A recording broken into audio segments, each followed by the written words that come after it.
Hai, selamat datang di Akalogy, channel yang akan membahas persiapan masuk dan hal-hal seputar kampus. Bersama saya David, dan hari ini kita nggak akan belajar matematika dan kita juga nggak akan ngobrol sama narasumber, teman-teman. Hari ini saya akan membagikan mengenai perjuangan saya dan kisah lolos Matematika UI 2017 lewat jalur SBMPTN. Nah, di sini pertama-tama saya harus jelaskan dulu ya, di SBMPTN tahun 2017 sistemnya memang berbeda. Kalau sekarang kita kenalnya dengan UTBK.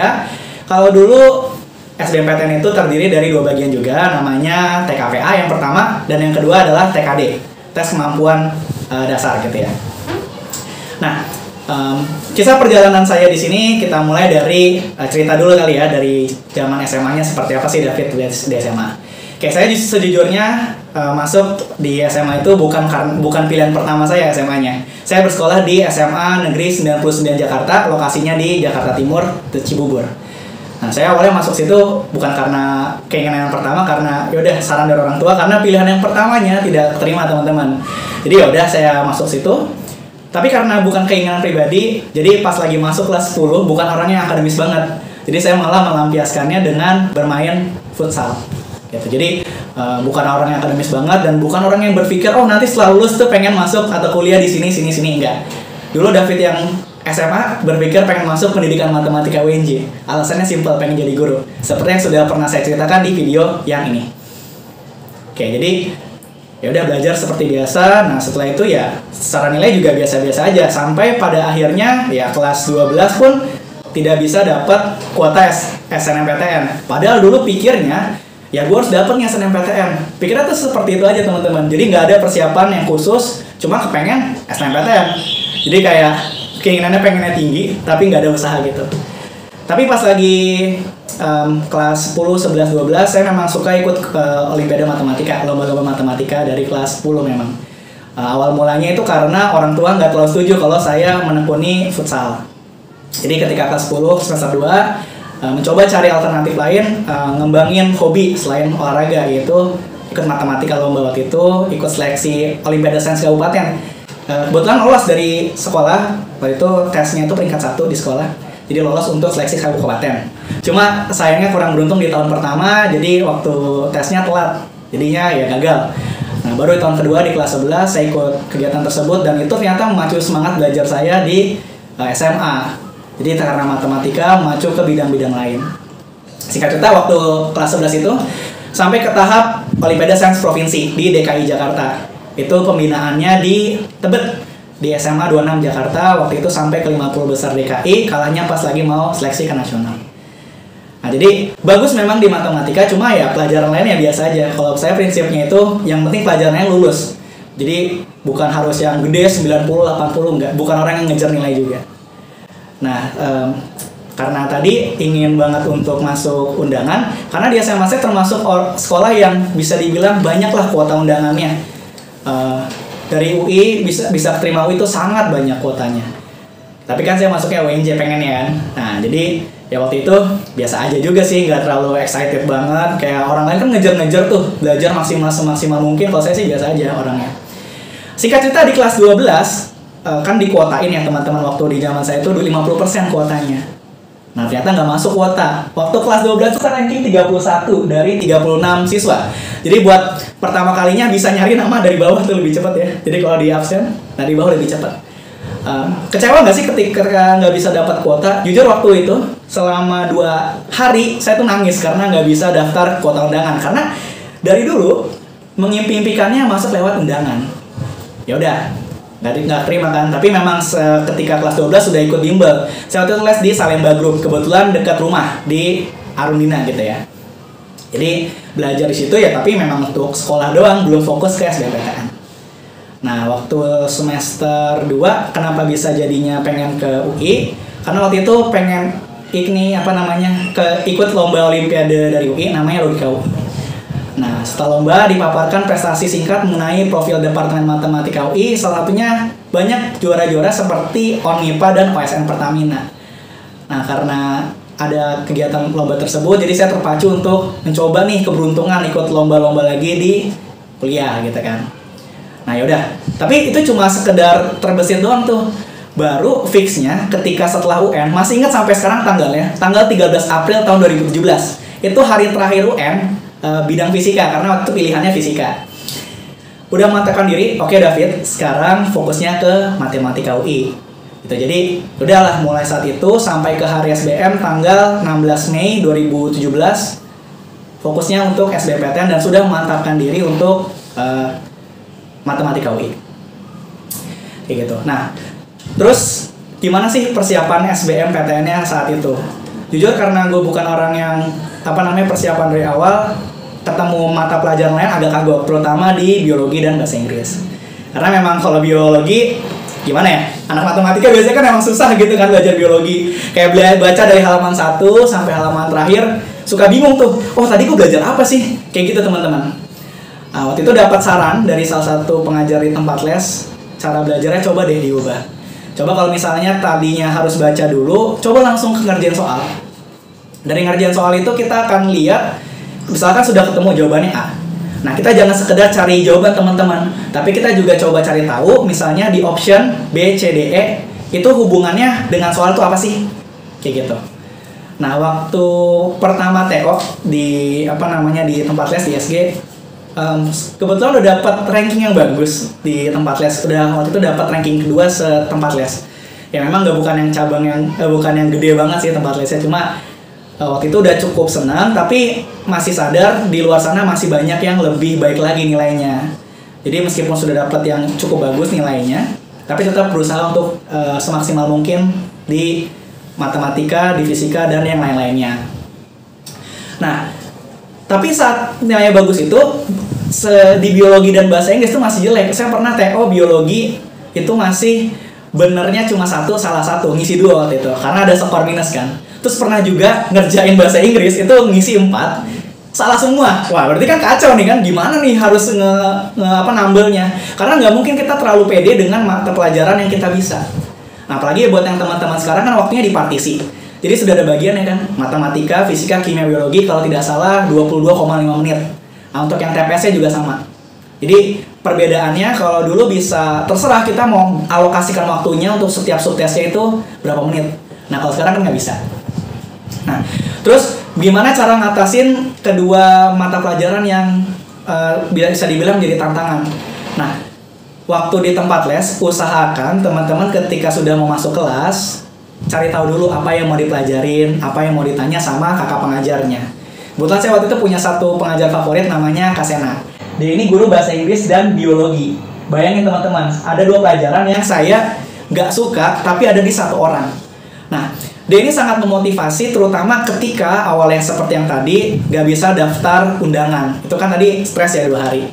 Nah, dia tuh bilang, Dav, lu gak perlu sedih, lu masih bisa daftar undangan, masih bisa daftar SBMPTN. Toh kalau satu pintu tertutup masih ada pintu lain yang bisa dimasuki. Nah, kayak gitu. Jadi sangat memotivasi. Ketika les waktu itu, gue lesnya awalnya sore jam 4:30 sampai jam 8. Berpikirnya dari pagi tuh bisa tuh, dari pagi bisa belajar, ternyata nggak bisa. Jadi setelah 1 minggu intensifnya setelah UN tadi berjalan, ngerasa nggak maksimal, oh harus ganti pola jam nih. Jadi dari jam 1 sampai 16:15. Nah, barulah di situ belajarnya cukup efektif. Kebetulan tempat lesnya juga nggak terlalu jauh dari rumah, memang sebelahan sebetulnya, cuma beda 5 rumah. Nah, di situ belajar sampai jam 8.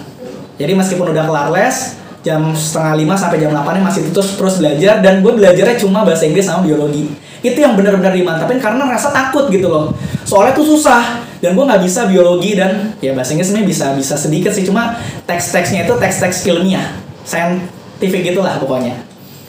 Nah, udah jadi belajar di situ, dan sampai setelah jam 8 kelar, biasanya gue langsung nanya tuh ke Kak Sena, Kak hari ini mau tambahan dong, mau konsul bahasa Inggris sama biologi. Dia selalu nemenin gue, nggak setiap hari memang, cuma setiap kali dia datang bisa dipastiin gue setidaknya pulang minimal jam 10. Jadi dari jam 8 sampai jam 10 gue belajar biologi dan bahasa Inggris hampir setiap hari ketika dia ada. Bisa dibilang 2-3 kali lah dalam seminggu.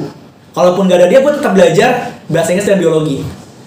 Nah, Jujur buat teman-teman semua di rumah yang ngerasa kayak misalnya nih belajar matematika atau fisika ngerasa susah ya, terutama yang anak IPA. Ketika teman-teman bisa untuk mencoba keluar dari zona nyaman teman-teman tuh sedang berusaha untuk memantaskan diri keterima di jalur atau di prodi yang teman-teman inginkan.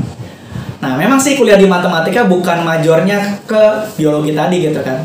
Cuma gue tetap berusaha karena tidak terlalu overconfidence ketika ngerjain nanti itu bisa semua yang gue mampu kayak fisika, matematika gitu. Nah, jadi tetap belajar bahasa Inggris dan biologi. Terus yang lainnya juga seperti bahasa Indonesia, terutama kan gue nggak terlalu suka banget baca teks gitu ya.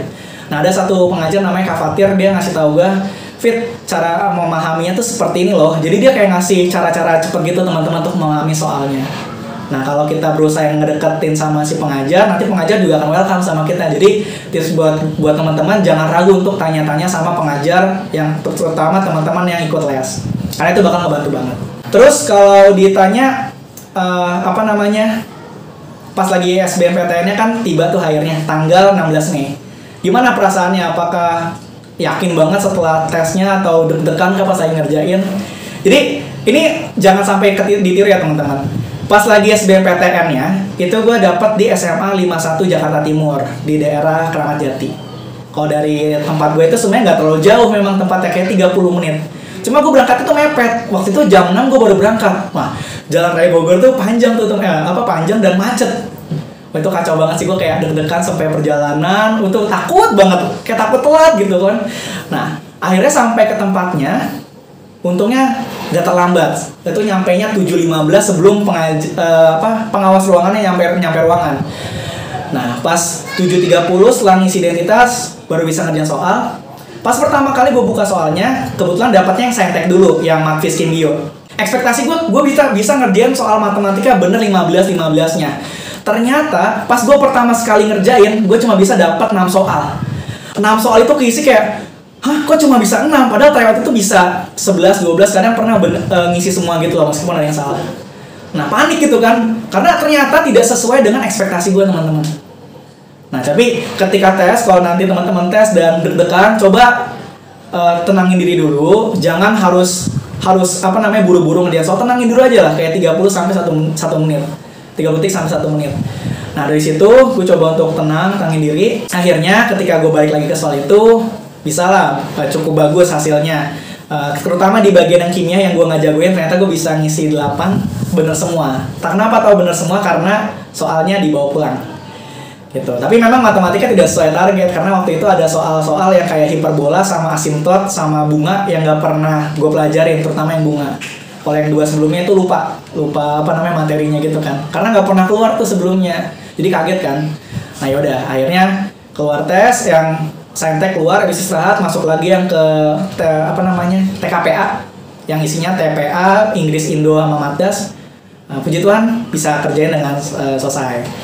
Nah, setelah kelar itu, teman-teman gue biasanya persiapan untuk jalur mandiri, teman-teman. Karena waktu itu SIMAK UI cuma bertepatan 5 hari setelah SBMPTN. Jadi kalau SBMPTN waktu itu tanggal 16 Mei 2017, SIMAK-nya itu tanggal 21 hari Minggu. Setelah SBMPTN, gue nggak ikut jalur mandiri apa-apa. Kenapa? Karena gue bukan berasal dari keluarga yang finansialnya itu mampu banget. Bukan miskin juga sih, cuma bukan yang kaya banget. Jadi waktu gue pengen daftar SIMAK, gue pengen sebenarnya ikut SIMAK karena sering ngerjain soal SIMAK juga. Cuma pas waktu 2017 dan 2018, SIMAK UI cuma diperuntukkan untuk jalur paralel sama yang vokasi. Dan kita tahu sendiri kalau untuk paralel perbedaannya apa? Dia ada uang pangkal, teman-teman. Waktu itu kalau tidak salah untuk FMIPA 16 juta dan uang semesternya 9 juta. Kalau tidak salah 9 atau 10 juta. Nah, waktu itu gue izinkan ke orang tua, mah pengen daftar SIMAK nih, biaya pendaftaran sih kalau nggak salah cuma 350.000 atau 400.000 untuk dapat 2 jurusan pilihan gitu ya. Tapi uang kuliah itu segini mah, kira-kira gimana? Nah, orang tua gue tuh bilang, aduh David, kalau kayak gitu mah mama papa nggak sanggup gitu loh. Jadi ya kalau bisa sih dapat yang di Jakarta aja dan negeri gitu loh. Nah, jadi ketika seperti itu gue tuh cuma tahu kalau gue cuma punya satu pilihan, itu ikut UTBK tadi, SBMPTN maksudnya gitu kan. Nah, itulah yang memacu gue untuk sebelumnya itu adalah belajar keras gitu ya. Jadi nggak punya cadangan, nggak punya pilihan. Tapi setelah UTBK atau SBMPTN itu selesai, gue tuh pede-pede aja. Sampai pada akhirnya temen gue yang les di Nurul Fikri, dia tuh cerita kalau di bimbelnya itu lagi adain quick count. Nah, quick count itu kayak hitung cepat lah ya namanya. Jadi tempat les mereka itu ngumpulin soal-soal, terus mereka ngebikin kunci jawaban kira-kira 1 atau 2 minggu setelah hari SBMPTN, yang kemudian siswa-siswanya itu boleh input nilainya. Nah, gue coba dong input nilai gue. Input yang kalau yang saintek kan pasti tahu bener salahnya gitu ya. Kalau yang TPA gue kira-kira salah paling banyak itu berapa gitu loh. Nah, coba input. Nah, gue dengan deg-degan sih sebenarnya inputnya, takutnya nilai jelek gitu kan. Kalau standar NF waktu itu Matematika UI 725. Gue coba input dengan deg-degan tentunya, ngisi, pas gue pencet enter, ternyata nggak disangka itu dapat 832 skornya. Nah, terus itu udah keterima di mana aja sih selain itu matematika? Nah, gue coba pakai beberapa akun teman gue yang dapat PPKB terutama, kan nggak ikut SBM gitu ya, gue coba. Ternyata nggak dapatnya kalau di UI cuma kedokteran. Tapi itu kan cuma prediksi dia kan, gue nggak bisa percaya 100%, cuma setidaknya tuh kayak udah membuat gue tenang gitu. Jadi pas hari pengumuman, kebetulan gue itu pengumumannya pakai baju yang di video David yang matematika UI teman-teman, yang smiley gitu, yang kuning kan. Nah, gue nggak nyangka ternyata hari itu dengan baju kuningnya tuh mengantarkan gue masuk UI. Ingat banget tanggalnya itu tanggal 13 Juni. Nah, waktu itu jam 2 siang, emang ngedon gitu ya, biasa ngedon servernya. Setelah gue buka lewat yang SBMPTN-nya biasa, ngedon tuh nggak bisa. Terus lewat web mirror UI sama UGM juga nggak bisa. Akhirnya gue pakai web mirrornya Untan. Nah, coba karena tadi biasanya nge-lag, pas itu lagi muncul, oh keterima, gue bener-bener langsung kaget, gue teriak yes, gue keterima, sampai depan rumah gue tuh ada tukang rujak, itu sampai nengok gitu kan, ada apa, sampai segitunya gue seneng banget keterima matematika UI. Terus gue bilang sama orang tua, selamat ya Des, semoga sukses di sana, mau papa bangga sama kamu. Gitu itu kayak, akhirnya gue pengen nangis setelah keterima. Nah, pas keterima itu gue langsung kabarin ke kepala cabang di tempat les di Salemba Group ISG. Pas gue begitu masuk ruangannya, namanya gue panggilnya si Abang, Bang Kodik. Bang, gue keterima. Terus dia dengan santai di ruangan itu kayak lagi senyum-senyum, dia lagi buka pengumuman gue di laptopnya. Dan dia bilang, iya Fit, gue sudah tahu, selamat ya lo keterima matematika UI. Lo orang pertama yang gue buka. Kalau misalkan lo gak keterima, gue gak akan buka yang lain. Nah, jujur pas lagi dia bilang itu, terharu banget sih rasanya, kayak jadi kepercayaan dia gitu kan. Hal yang bikin gue terharu itu bukan masalah yang tadi, tapi pas gue buka HP, gue sudah diundang masuk sama Departemen Matematika UI 2017. Nah, itu hal yang bikin gue tuh nangis banget. Karena yang tadinya seorang David yang pengen masuk pendidikan matematika UNJ, puji Tuhan bisa dapat kesempatan untuk kuliah di UI. Bukan untuk menjelekkan UNJ, enggak, karena emang cita-cita gue pribadi emang jadi guru. Karena bagi gue guru itu pekerjaan yang paling mulia selain jadi dokter. Ya, tapi setelah gue sembari kuliah, gue juga sembari ngajar. Buat gue itu guru bukan suatu profesi, melainkan suatu sifat ketika kita mau membantu orang lain dengan tulus. Itu adalah seorang guru. Oke deh teman-teman. Nah, dari cerita gue ini, gue punya suatu suatu tips and trick deh. Yang pertama, teman-teman ketika ingin mencapai suatu tujuan, teman-teman harus punya dreams-nya dulu. Semua hal yang kita inginkan, semua berawal dari mimpi. Jadi waktu itu, mimpi gue adalah masuk matematika UI. Nah, tentunya untuk mencapai impian tersebut kita perlu namanya goals atau tujuan-tujuan jangka pendek yang membuat kita bisa sampai ke sana. Nah, apa aja sih waktu itu goalsnya? Yang paling dasar adalah tryout gue harus usahakan tidak turun gitu ya. Nah, kalau dengan sistem yang sekarang kita compare kan dengan teori respon butir gitu ya, atau IRT gitu. Nah, dengan IRT kita nggak bisa tahu sebenarnya kita kemampuannya naik atau turun, karena itu bergantung dengan pesaing lain. Nah, jadi kalau buat gue pribadi untuk mengakalinya, teman-teman coba deh bikin daftar subtesnya, kasih target teman-teman bisa berapa ngisinya. Jadi patokan kita itu coba dengan kemampuan kita bisa benar sesuai target kita atau enggak. Misalnya targetnya dari, gue lupa ya, apakah 15 atau 20 soal matematika misalnya 15 soal, teman-teman coba targetin misalnya 5. Nah, dicoba lihat setiap tesnya teman-teman bisa nggak sih 5. Gitu. Kalau udah bisa ya bagus, dinaikin lagi. Tapi kalau belum, coba evaluasi. Itu penting, evaluasi. Nah, untuk selain itu juga teman-teman harus siapin namanya jadwal. Kalau gue pribadi itu ada namanya jadwal latihan dan jadwal ngerjain soal. Jadwal belajar dan latihan soal. Belajar itu kan proses dari tidak tahu jadi tahu. Semisal gue di kimia tuh nggak tahu tentang redox gitu. Nah, gue pelajarin tuh redox gimana prosesnya. Kalau biologi misalkan respirasi aerob yang gue suka, yang ada glikolisis, siklus Krebs, dekarboksilasi oksidatif, sama apalagi satu lagi, transport elektron gitu ya. Itu gue paling suka. Nah jadi gue bikin target belajar itu, terus habis itu gue latihan soal biar nguji gue tuh paham gak sih sama materi yang gue pelajarin. Nah jadi goals itu lumayan banyak. Nah setelah teman-teman udah tahu goals kecilnya, tentukan strategi yang teman-teman bisa untuk mencapai goals itu. Nah, kalau gue biasanya ngasih tahu ke murid-murid, SBMPTN itu seperti perang. Kalau perang itu kita perlu tahu 3 hal setidaknya. Yang pertama, musuh kita siapa, karena nggak mungkin perang sendirian gitu kan. Yang kedua, medan tempurnya.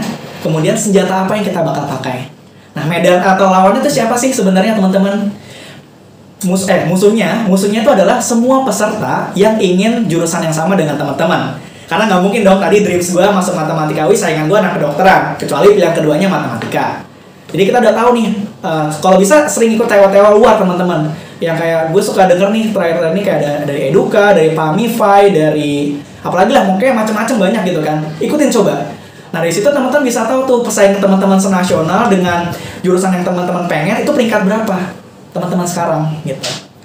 Nah kedua, medannya tuh apa sih? Medannya itu adalah soal yang teman-teman akan hadapi ketika hari UTBK nanti. Kalau sekarang bilangnya UTBK ya, kalau dulu kan SBMPTN tuh satu full tuh teman-teman ya, dari proses pengerjaan sampai seleksi. Yang ketiga senjatanya. Setiap senjata itu kan pasti punya kelebihan masing-masing. Kalau gue tuh dulu senjatanya di matematika, fisika, dan TPA dulu. Nah teman-teman juga harus tahu senjatanya tuh apa dan kekurangannya apa. Jadi jangan sampai teman-teman kayak gampang keserang oleh pesaing lain karena mereka lebih siap. Nah dalam hal strategi ini pasti teman-teman pernah ketemu orang yang teman-teman tuh anggap tuh pintar banget, sampai kayak mikir, aduh gue gak akan bisa sepintar dia. Kalau teman-teman seperti itu, gue pernah dapat saran dari satu pengajar gue, kalau setidaknya teman-teman gak lebih pintar dari lawan teman-teman, setidaknya harus lebih rajin, karena dengan lebih rajin teman-teman mampu untuk bersaing dengan mereka. Ya jadi kalau misalkan secara genetik itu kan karunia Tuhan ya. Kalau misalnya nggak ngerasa lebih pintar, lebih rajin dibanding mereka. Itu ya, itu penting, lebih rajin. Nah, setelah kita punya impian, punya goals, punya tujuan-tujuan tadi, dan punya strategi, gitu ya. Nah, sekarang kita usahakan. Jangan cuma bikin rencana, tapi nggak bisa melaksanakan. Karena ya kalau kayak gitu, semua orang bakal bisa gitu kan. Nah, itu yang paling penting, karena setiap orang yang lulus SBMPTN dan yang masuk kelas mandiri juga, ada satu kesamaan yang gue lihat dari mereka. Entah itu teman sebaya ataupun murid-murid. Mereka itu sama-sama bisa keluar dari zona nyaman mereka. Contohnya apa sih? Kalau biasanya kita weekend gitu kan, kita keluar ke mall, jalan sama teman gitu kan. Nah, percaya deh teman-teman, ketika lagi bersantai, banyak di luar sana orang lagi berusaha. Jadi teman-teman jangan sampai ketinggalan sama mereka. Kayak gitu ya. Nah, terus juga diiringi dengan doa ya teman-teman. Jadi jangan cuma usaha doang, tapi diiringi dengan ibadah dan doa. Oke, nah, kalau misalnya kita sudah punya impian, punya tujuan-tujuan jangka pendek, punya strategi yang gitu juga, dan kita sudah melaksanakannya, kita akan tiba pada yang terakhir, yaitu result atau hasilnya. Nah, karena cuma ada 2 pilihan, berarti pilihan kita tuh cuma 3. Pilihan pertama, kedua, ataupun nggak terima sama sekali. Kalau usahanya berhasil, seharusnya nggak jauh-jauh dari hasil atau dari impian yang kita pengen. Jadi, ya setelah keterima, rasanya senang banget, dan itu kira-kira tips yang bisa gue bagikan teman-teman untuk teman-teman yang nggak bisa daftar undangan, khususnya karena nanti Senin kemarin kan sudah keluar ya pengumumannya SNMPTN. Jadi buat yang teman-teman tidak keterima, tidak apa-apa, nggak perlu masuk lewat jalur yang sama. Terus juga kalau misalkan teman-teman seperti yang tadi punya teman yang lebih pintar, kayak misalkan dia bisa belajar sebentar tapi ngerti. Kalau dari gua, jangan mengukur kemampuan teman-teman dengan penggaris milik orang lain. Karena setiap ukuran kita bakal beda-beda. Kita sudah dikasih loh kelebihannya masing-masing. Jadi nggak perlu bandingin sampai teman-teman merasa lebih rendah dibanding lainnya. Oke, kira-kira itu aja teman-teman untuk video kali ini. Terima kasih banyak sudah menyaksikan. Semangat terus. Sampai jumpa di Universitas Indonesia bagi yang pengen masuk UI. Kira-kira segitu aja. Sekian untuk video kali ini. Sampai jumpa di video selanjutnya. Hai Sobat AK, terima kasih banyak ya telah menyaksikan videonya dari awal sampai akhir. Jangan lupa like, komen, dan subscribe channel YouTube kita ya. Dan follow Instagram kita di bawah ini. Terima kasih semuanya.